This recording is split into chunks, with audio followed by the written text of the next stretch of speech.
Welcome back.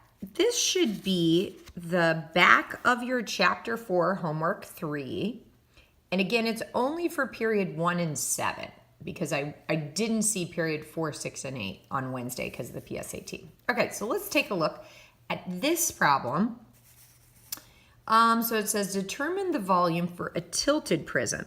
So we know Cavallari came up with this idea that even if it's tilted, it's still the height as long as we use this idea of altitude.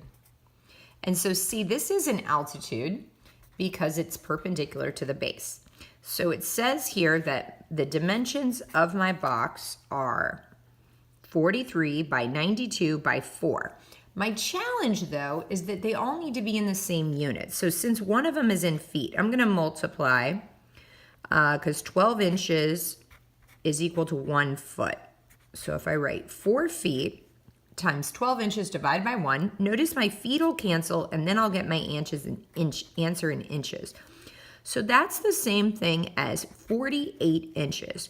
So now I know the dimension, the volume of anything in the universe, is the area of the base times the height. And the base is merely length times width. So when I have a rectangular prism or cube, it's just going to be the 3 dimensions multiplied, length times width times height. So that'd be 48 times 92 times 43. So let's multiply those. 48 times 92, enter, times 43, enter. And I get 189,888 inches cubed. Awesome. Now, I did write this off to the side. If you transferred these into feet, you would have gotten this feet cubed. So I did want to provide both answers there. Okay, next question. It says Columbia Records unveils a LP, that's just a vinyl record, at the Waldorf Astoria, that's a hotel, in 1948 in 2 formats, a 10-inch diameter, matching that of 78 RPMs, and a 12-inch diameter. One with thickness 0.112, then determine the difference in the volume between. Okay, so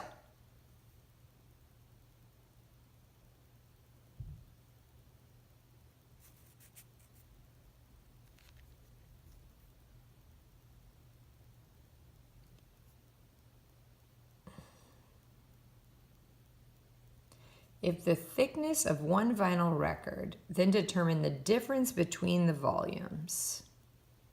Okay, so if we had 15 records, we know that their thickness, each one of them, is 0.112. So first we gotta know our height. So 15 times 0.112 is 1.68 inches. So 15 records wouldn't even be 2 inches. These are really skinny. I'm gonna double check my math. 0.112 times 15, 168. Okay, so let's just draw a cylinder. This would be a cylinder. And our height is 1.68. And now they want me to do a diameter of 10, which would be the radius of 5. And they'd like me to calculate that, and then they'd also like me to calculate another one a little bit bigger. So it sounds like the bigger records would have the same thickness, so still 1.68, but our diameter is 12, so that would be a radius of 6. And they'd like for me to compare those. So, no problem. The volume of anything in the universe is the area of the base times the height. Now I notice that my base here happens to be a circle.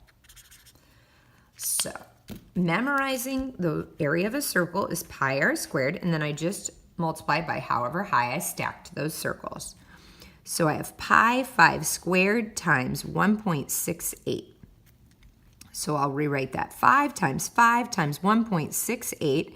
And then I have my pi. So let's go ahead and calculate that. This is similar to my last homework.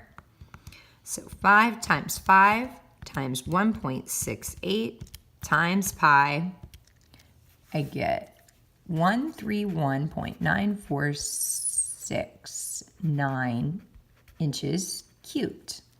Okay, now let's look at the other one. So the other one had a radius of 6, so it's the same formula, but now it's 6 squared times 1.68.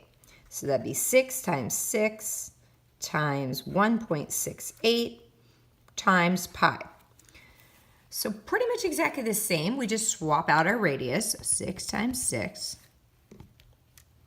times 1.68 times pi. Okay. Now, when I calculated this before I made the video, I just quantified this. My 10-inch, I went ahead and rounded to the nearest hundredth. So my 10-inch, I got 131.95. And my 12-inch, it ended up, even if I round to the hundredth, I end up getting 190. And they technically want to know the difference between the two. So I'm going to have to subtract. So my final answer is 58.05, because I take 190 minus 131.95, and I get 58.05. Thanks for joining me. I don't have the solution guide for the other two, so just do your best and try to work through those on your own. Thanks again. See you on Thursday. Make sure you give this to the substitute.